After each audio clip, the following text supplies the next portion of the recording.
Nah, ini adalah diagram blok sistem orde 2. Sebelumnya sudah pernah kita bahas blok yang sama, pada materi kestabilan, ya kan?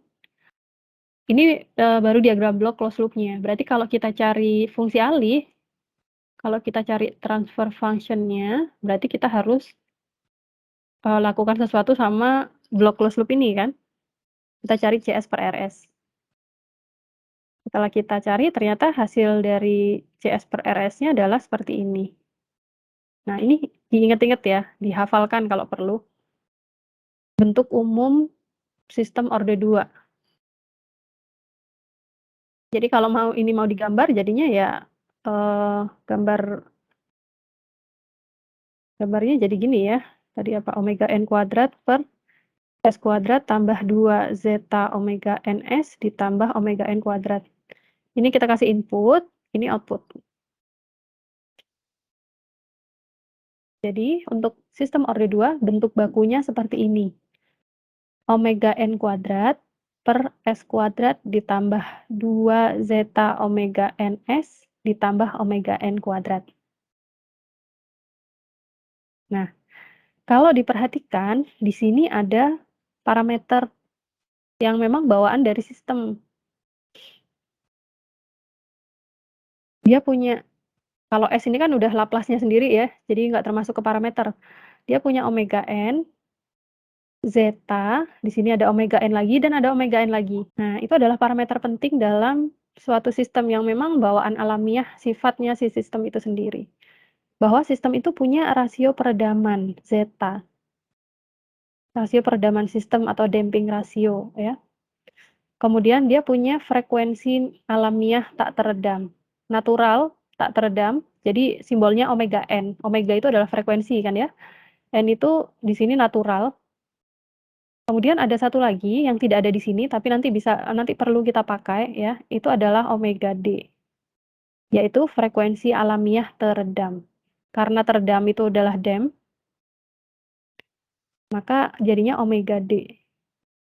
Omega d itu berapa? Omega d adalah omega n akar 1 min zeta kuadrat. Jadi omega d bisa kita hitung dari omega n dan zeta. Lalu karena ini adalah fungsi alih, berarti kita bisa dong mencari akar-akar penyebut fungsi alih ya, atau akar-akar persamaan karakteristik, yang mana ini nanti kita bisa lakukan untuk analisis kestabilan. Kita mau menggambar, pole, kita mau nanti analisis root locus, kita mau menggambar Bode plot, itu kita harus cari akar-akarnya dulu. Jadi penting sekali untuk cari akar-akar penyebut fungsi alih ya, atau pole-nya, atau akar-akar persamaan karakteristik. Ini sudah diturunkan persamaannya, jadi diperoleh akar-akarnya adalah min zeta omega n plus minus j omega d. Atau bisa kita tulis min sigma plus minus j omega d. Sigma ini adalah zeta dikali omega n. Bidang S itu adalah bidang yang merepresentasikan Laplace ya. Nah, S12 akar-akar tadi karena order 2 jadi cuma ada S1 atau S2 ya. Jadi adanya S1 atau S2. Yang mana akar-akarnya itu nilainya tadi adalah min zeta omega n plus minus j omega d. Yang mana ini sama dengan min sigma plus minus j omega d. Kalau bidang S, dia kan punya sumbu horizontal sama vertikal ya. Nah, sumbu horizontalnya itu adalah sigma, sumbu vertikalnya itu adalah omega.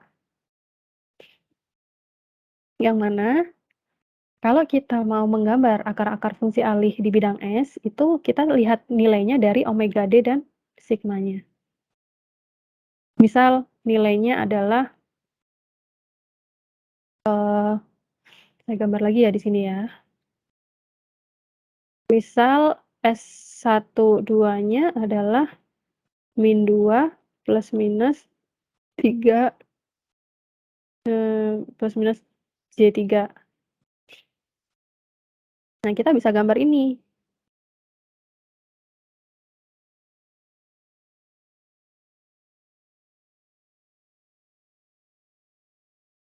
Nah, untuk sumbu horizontalnya nilainya berapa?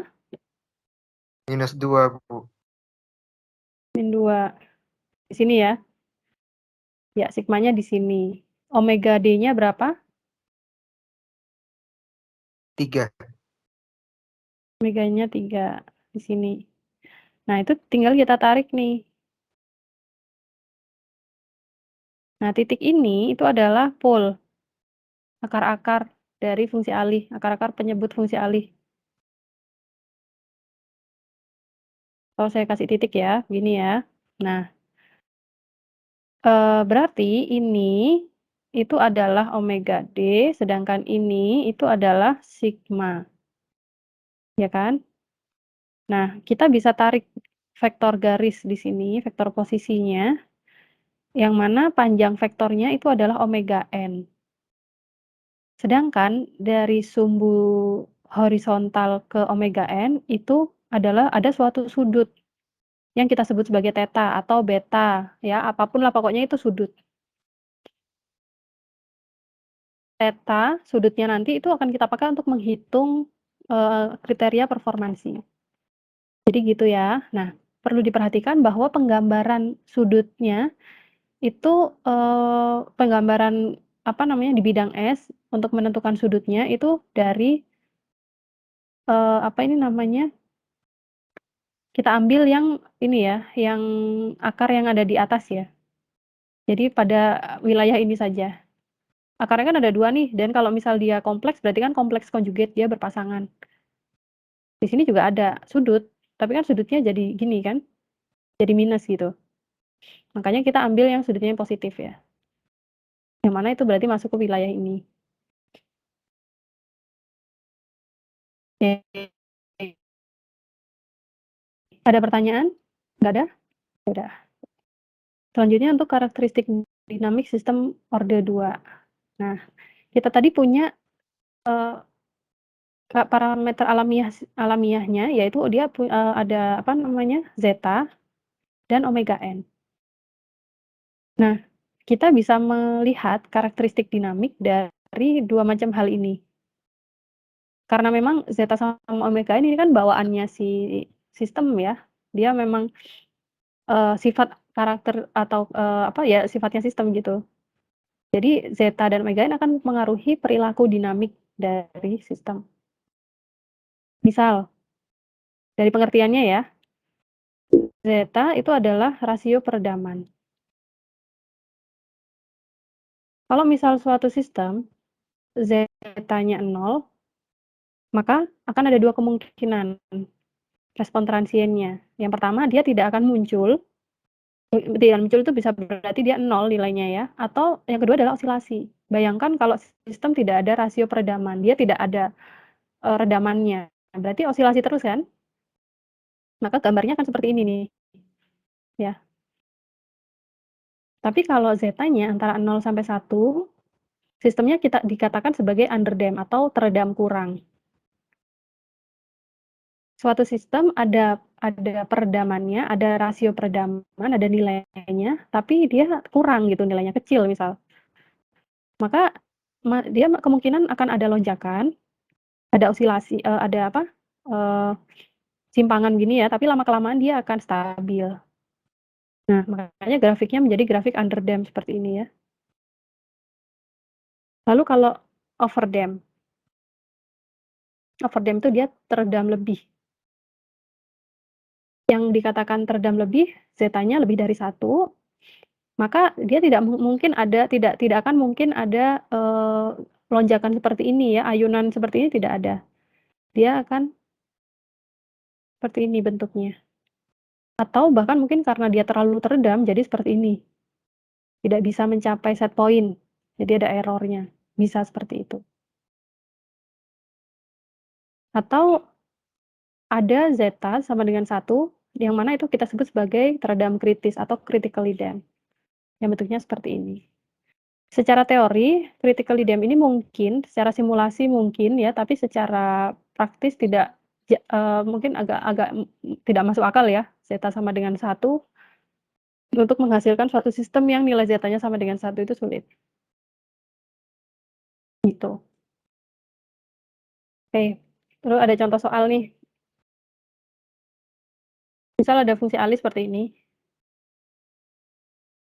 Tentukan nilai rasio peredaman, frekuensi alamiah teredam, frekuensi alamiah tidak teredam, dan sifat dari redamannya. Apakah underdam, overdam, critically dam, ya. Caranya adalah kita tuliskan persamaannya dulu, fungsi alihnya, kemudian kita samakan. Kita setarakan dengan bentuk baku dari sistem orde 2. Yang mana ada komponen omega n kuadrat per s kuadrat ditambah 2 zeta omega ns tambah omega n kuadrat. Soal ini pernah masuk di soal ujian ya, soal ujian pilihan ganda setahun yang lalu.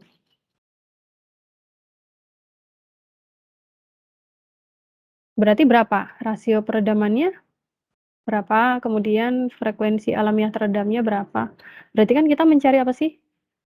Rasio peredaman, ya kan? Kemudian frekuensi alamiah teredam, kemudian omega n, frekuensi alamiah tidak teredam, ya. Langkah pertama yang kita cari yang mana dulu nih? Ini udah ada jawabannya, tapi saya nanya. Omega-N-nya. Iya, omega Omega N, n-nya Bu. ya. Yang memungkinkan kita cari pertama adalah omega n. Kenapa? Dia udah given gitu nilainya ya. Kalau yang zeta ini kan kita harus cari dulu omega n buat bisa tahu ini kan. Nah, omega n karena ini contoh soal ya, jadi dibuat yang mudah. Omega n-nya adalah akar 9 berarti kan. Jadi omega n adalah akar 9 yang mana nilainya 3. Oke, ketemu omega n-nya 3. Nah, untuk zeta bagaimana? Nah, kita samakan nih. Ini dan ini harus sama nih koefisiennya kan. Berarti 2 zeta omega n sama dengan 6. Omega n-nya tadi 3, berarti 2 dikali zeta kali 3 sama dengan 6. Yang mana zeta itu sama dengan 6 dibagi 6, jadi 1. Jadi zetanya 1. Sifat redamannya apa ini? Kalau zeta sama dengan 1. Critically dam, Bu. Nah, critically dam ya. Dia teredam kritis. Kemudian omega D. Omega D adalah omega n sama dengan adalah apa? Omega n akar 1 min zeta kuadrat. Jadi 3 akar 1 min 1 kuadrat. 3 akar 0. 3 akar 0 berarti 0 ya. Nah, jadi omega D-nya 0. Kira-kira kenapa kok omega D-nya sama dengan 0? Karena tidak ada yang teredam, karena zetanya 1. Iya, karena zetanya 1. Kalau dilihat di sini critically dam itu kan bentuknya seperti ini ya. Dia kritis gitu di antara mau tidak antara underdam sama overdam gitu kan. Tidak ada yang diredam. Jadi tidak ada frekuensi alamiah yang diredam di situ. Makanya 0. Gitu. Jadi contoh-contoh soalnya mungkin untuk post-test akan seperti ini ya, nyari omega n, nyari zeta. Nah, ini contoh sistem secara real, misal untuk sistem underdam ya berarti kayak pegas, berayun-ayun-ayun dia berhenti, itu berarti dia underdam. Ya kan? Dia ada ayunannya dulu nih ya. Tapi karena dia punya nilai redaman walaupun itu underdam, dia lama-kelamaan akan berhenti juga. Secara alamiah sistem pasti punya mekanisme redaman. Tinggal tergantung seberapa besar gitu. Kemudian kalau overdam, misal ini kasusnya adalah dia teredam lebih ya. Jadi misal di sini ada dampernya gitu, damper oli apa gimana gitu, dia sangat pekat. Jadi begitu pegasnya masuk ke peredamnya, jadi tidak bisa kembali lagi membal ke atas, nggak bisa. Nah, itu dia teredam lebih, yang mana tidak akan ada si ayunan atau apa nilai yang seperti ini, dia tidak ada. Dia akan langsung berhenti. Gitu. Kalau ditanya bagusan mana Bu, underdam, overdam, atau critically dam? Kalau critically dam kita nggak bicarakan di real ya, pas di simulasi lah ya. Tergantung dari alatnya, tergantung dari sistemnya yang mau kita bangun. apakah sistem yang mau kita bangun itu dia menghendaki tidak ada lonjakan, ya, tidak ada, ayunan seperti ini, ataukah dia boleh ada ayunan tapi toleransinya sekian gitu dari lonjakannya. Nah, itu tergantung dari sistem, tergantung dari kita sebagai engineer dan dari sistem yang ingin kita bangun.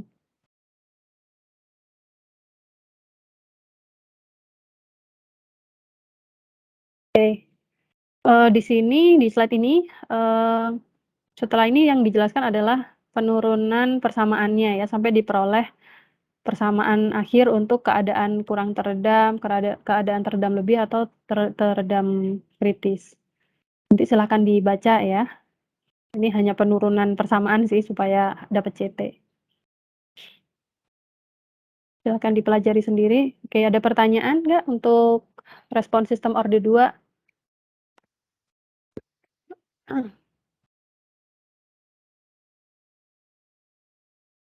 Izin bertanya, Bu. Ya, silakan. Ya, saya baca-baca untuk yang bagian bentuk umum fungsi alih sistem orde 2 itu perbedaannya antara ada K omega N kuadrat sama langsung omega N kuadrat itu apa, Ibu? Oke, pertanyaan bagus. Mana tadi? Sistem orde 2.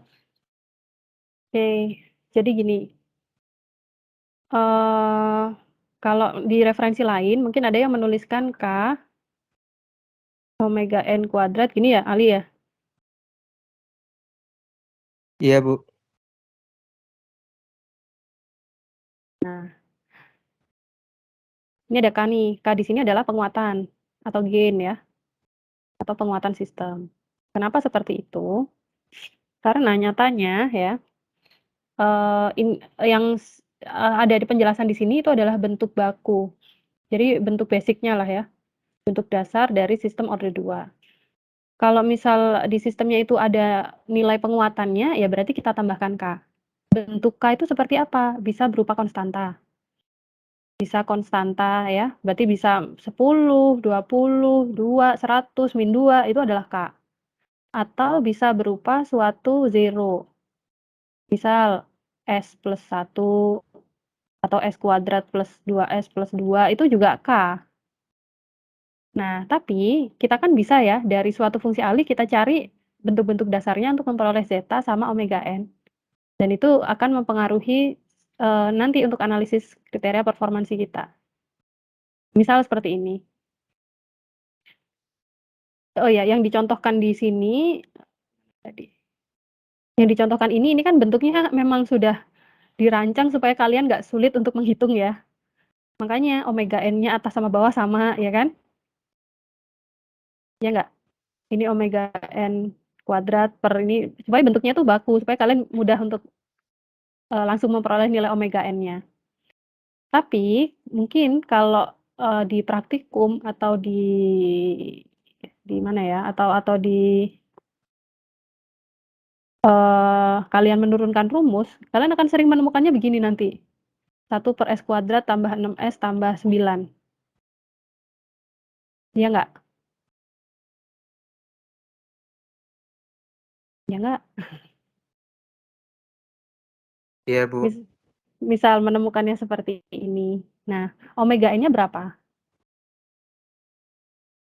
9. 3, Bu. Yakin? Berarti bentuknya nggak baku dong.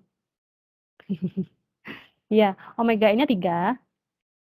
Di sini tetap 3 kuadrat ditambah 6S. Di sini juga 3 kuadrat, tapi dia punya K. Yang mana nilai K-nya itu harus gini nanti jadinya. Jadi K-nya itu adalah 1 per 9. Supaya apa? Supaya terbentuk nilai atau tersusun suatu fungsi alih yang bentuknya baku. Jadi 3 kuadrat per S kuadrat ditambah 2 kali zeta kali 3 kali S ditambah 3 kuadrat. Di sini dikalikan 1 per 9. Ini adalah K. Tapi dari sini, dari fungsi alih ini kita bisa tahu bahwa omega n itu sama dengan 3 dan zeta sama dengan 1, tapi dia punya nilai K, penguatan sistem yaitu 1/9. Ini kalau diplot dia tidak akan mungkin mencapai kalau dikasih unit step ya, dia tidak akan mungkin mencapai 1 nilai akhirnya, pasti di bawah 1. Karena dia ada penguatan yang justru tidak menguatkan ya, dia malah memperkecil, yaitu kita kuatkan sebesar 1/9-nya.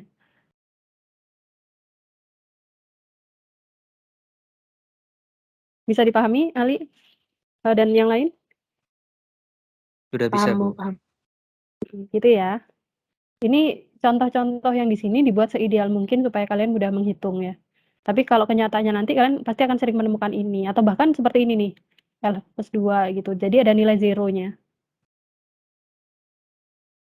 Ya, yang di praktikum memang tidak ada nilai zero kayaknya ya.